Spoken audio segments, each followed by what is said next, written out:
السلام علیکم غامدی صاحب. غامدی صاحب میرا سوال یہ ہے کہ میں ایک 21 سال کا نوجوان ہوں.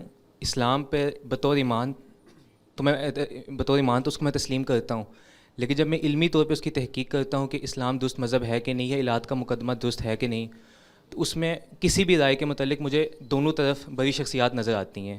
اور میں کسی بھی رائے کو اپناؤں گا تو کسی ایک شخصیت کو درست اور کسی ایک شخصیت کے متعلق یہ فیصلہ کرنا پڑے گا کہ یہ ان کو غلطی لگی ہے.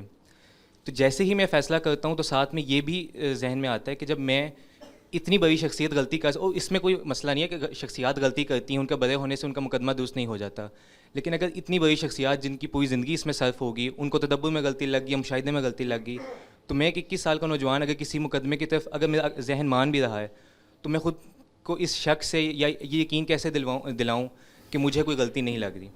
شکریہ. یہ یقین دلانے کی کوئی ضرورت ہی نہیں ہے، یہ تو اپنے آپ کو بڑی مشکل میں ڈالنا ہے. یہ کہ اس وقت آپ کو کتنا یقین ہے. ظن غالب بھی ہے تو آپ اس پر عمل کریں.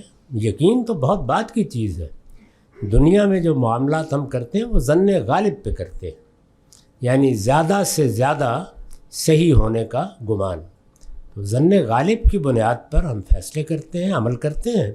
جب دوسری طرف کا کوئی استدلال سامنے آ جاتا ہے تو اپنی رائے تبدیل کر لیتے ہیں.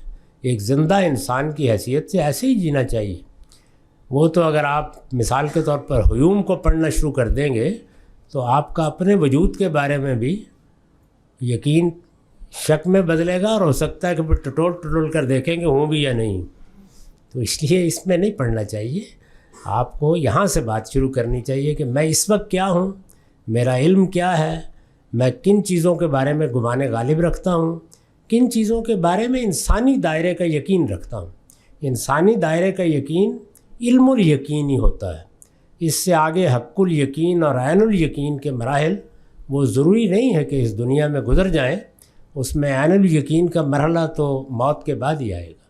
تو ابتدائی مراحل پہ اکتفا کرنا چاہیے، کیونکہ باقی سارے علوم میں بھی ہم یہی کرتے ہیں. کیا کہا جا سکتا ہے کہ اب تک سائنس نے جو نظریات قائم کیے ہیں وہ اگلے 15-20 سال میں قائم رہیں گے یا نہیں رہیں گے؟